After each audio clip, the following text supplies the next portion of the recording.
কি এক অবস্থা, এত বড় মসজিদ একটা মুসল্লিও নাই। কোন সময় আজান দিছি, জামাতের সময় হয়ে গেল। আজকে মনে হয় একলা জামাতটা পড়তে হইব। আল্লাহ তুমি ক্ষমা করো।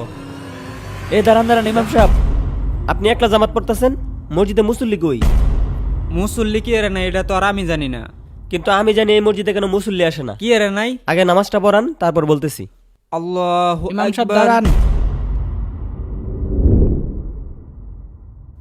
আসসালামু আলাইকুম রহমতুল্লাহ।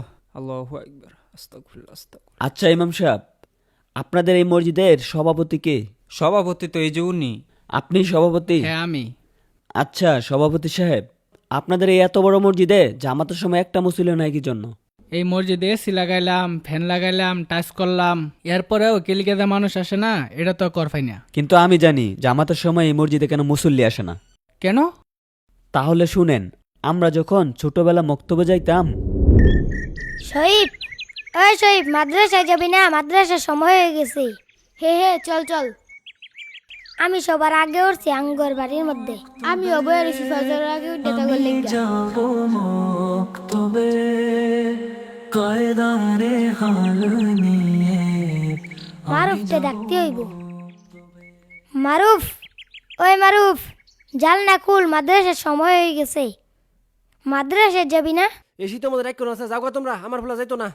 মারুফ যাইতো না রে, চল যাইগা। মক্তবে আমি যাবো মক্তবে কয়দারে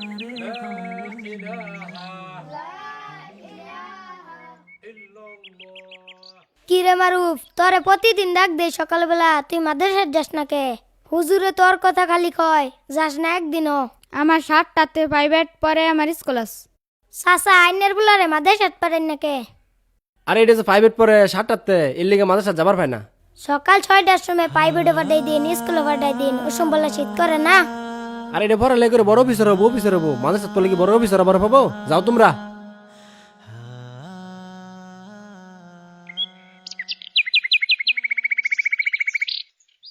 কি ব্যাপার, মক্তব তো শুরু হওয়ার কথা, সকাল সকাল আসলাম।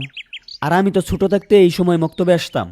কাউকেই তো দেখছি না, কোনো ছাত্রও আসছে না, হুজুরকেও তো দেখছি না। মসজিদ বন্ধ কেন? এ ছেলেরা দাঁড়াও, তোমরা এত ভোরবেলায় কোথায় যাচ্ছ? আমরা তো প্রাইভেটও যাইতেছি। প্রাইভেট? প্রাইভেট কয়টা থেকে? আমার প্রাইভেট তো 7টা থেকে। এখন তো 6:30 বাজে, মক্তব শুরু হওয়ার কথা, তোমরা মক্তব পড়বা না? মক্তব কি? মক্তব কি মানে? মক্তব তো হচ্ছে দিনী শিক্ষার একটা ব্যবস্থা।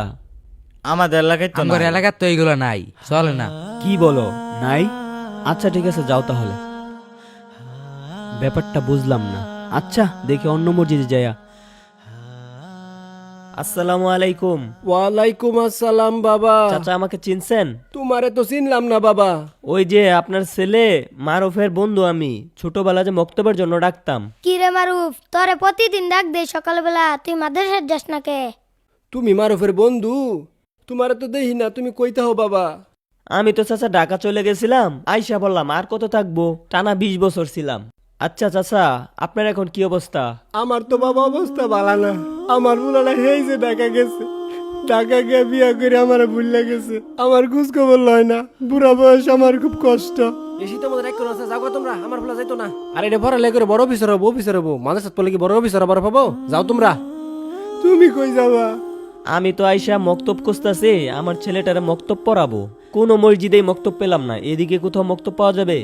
মক্তব তো হনা গ্রামও চলে না, মক্তব উঠতে গেছে। কোন মসজিদে হনা মক্তব নাই। যেহেতু মক্তব খুঁজতাছ, বাজার একটা মসজিদ আছে না পাক্কা করা, সেই মসজিদে যাই দেখো মক্তব আছে নাকি। যেহেতু আজান দিয়ে দিছে জহুরের, মসজিদে যে জামারটা দরকার, ওই মসজিদে লুক হয় না বেশি। এই ছবিটা 2বার দেখছি, তাও ভালো লাগে। দেহার মতো একটা মুভি। এই আজান দিতেছে, টিভি বন্ধ কর, টিভি বন্ধ ঠিক কর। আছে, বন্ধ করতেছি। এরা তো দেখছি নামাজে যাওয়ার জন্য টিভি বন্ধ করে দিচ্ছে। এই আজান শেষ, টিভি দূর তাড়াতাড়ি। আরে এরা তো দেখি নামাজ পড়ার জন্য টিভি বন্ধ করেনি। চাচাই তো তাহলে ঠিকই কইছে, মসজিদে একটা লুকা যায় না নামাজের জন্য। আচ্ছা আপনি এখন বলেন যে আপনার মসজিদে কেন মক্তব নাই? আশেপাশের কোনো মসজিদে তো মক্তব নাই।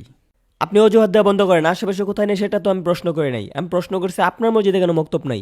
আসলে মসজিদের তো অনেক খরচ, এই কারেন্ট বিল, ইমামের বেতন সব মিলিয়ে মক্তব চালু করা সম্ভব হয় চুপ না। করেন, আপনি খরচ বাদ দেন। আপনার খরচ থাকে না কেন? এত বড় মসজিদের মধ্যে আপনি টাইলস লাগান, এসি লাগান, আপনি সব কিছু করতে পারেন। আপনি একটা মক্তব চালু করতে পারেন না কি কারণে? প্রয়োজন হলে আপনি টাইলস বিক্রি করেন, বাজারে এসি বিক্রি করেন, তবু আপনি মক্তব চালু করেন। আর যদি মক্তব চালু করতে না পারেন তাহলে আপনি পদত্যাগ ঘোষণা করেন।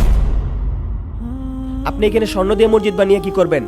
যে মসজিদের আশেপাশে সব মদখোর জুয়াচরে পড়ে গেছে, এই মসজিদে কে সালাত আদায় করতে আসবে? আপনি এই মসজিদে মক্তব, দ্বীনি শিক্ষার ব্যবস্থা চালু করেন। যদি মসজিদ নাও থাকে তবুও মানুষ খোলা মাঠে নামাজ পড়ার জন্য আসবে। বাংলাদেশে মাত্র 10% হচ্ছে মাদ্রাসা শিক্ষিত, আর 90% হচ্ছে জেনারেল শিক্ষিত। আপনি যদি এই মসজিদের ভিতরে দ্বীনি শিক্ষার ব্যবস্থা না রাখেন তাহলে তারা কোথা থেকে দিন শিখবে? বক্তব্যের ব্যবস্থা প্রতিটি মসজিদে থাকা খুবই প্রয়োজন।